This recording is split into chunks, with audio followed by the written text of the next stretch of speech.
అక్కడికి వెళితే అక్కడ అది ఉంటుందో లేదో. లేకుండా ఎక్కడికి పోతుంది? ఒకవేళ దొరికితే ఈ పాటికే రాజ్యం మొత్తం దండోరా వేసేవాళ్ళుగా.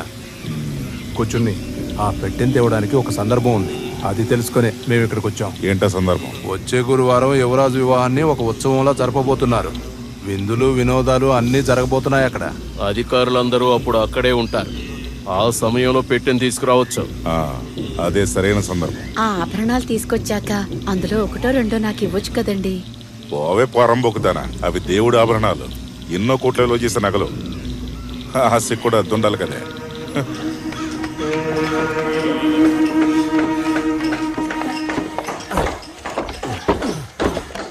ఎరా మళ్ళంటి తక్కువ జాతులు పిలిస్తే కూడా దేవుడు వస్తాడంటావా? మన వేలాది శాఖ వారు వెళ్ళి దేవుణ్ణి పిలుచుకొని వస్తారు కదా. శాస్త్ర సాంప్రదాయాలను నేర్చుకుని పూజ ఎలా చేయాలో నేర్చుకుని వస్తారు.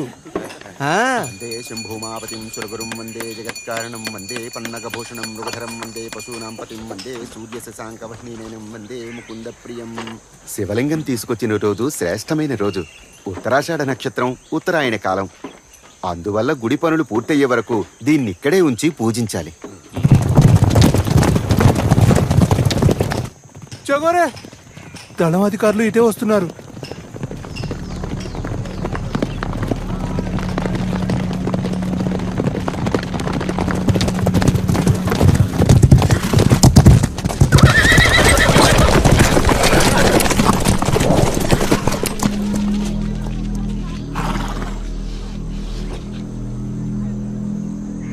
గుడిలో ప్రవేశించడానికి కానీ గుడిలో పూజ చేయడానికి కానీ అనుమతి లేని తక్కువ జాతి వాళ్ళైనా మీరు గుడి నిర్మించి విగ్రహ ప్రతిష్టాపన చేయటం మరణదండనతో సమానమైన నేరమని చట్టం చెబుతోంది.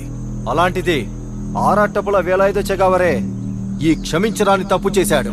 ఇది మాత్రమే కాదు, నియమ నిబంధనల్ని సంరక్షిస్తున్న అధికారులని సైనికులని హింసించాడు. తరచు తను ఇలాంటి తీవ్రమైన నేరాలు చేస్తున్న ఆరాటపుల వేలాయుధ చెగావరిని బంధించి చెరసాలలో వెయ్యాలని మంత్రి గారు ఉత్తర్వులు జారీ చేశారు.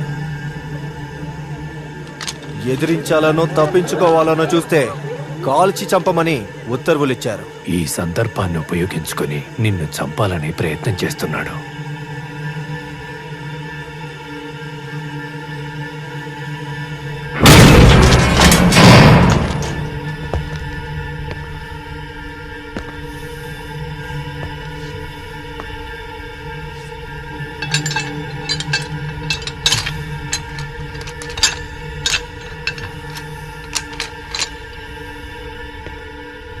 వాణ్ణి కొట్టండి.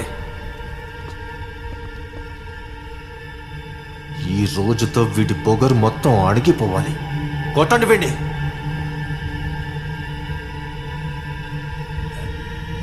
నాకు బిళ్ళాయి, వాడి ఎముకలు విరగొట్టు. ఏంటి భయంగా ఉందా?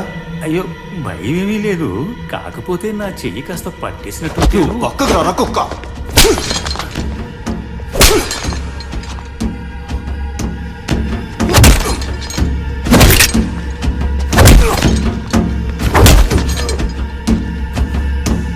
కొట్టిన వాడు ఎవడైనా సరే తిరిగి కొడతావా? ధైర్యం ఉంటే ఇప్పుడు కొట్రా.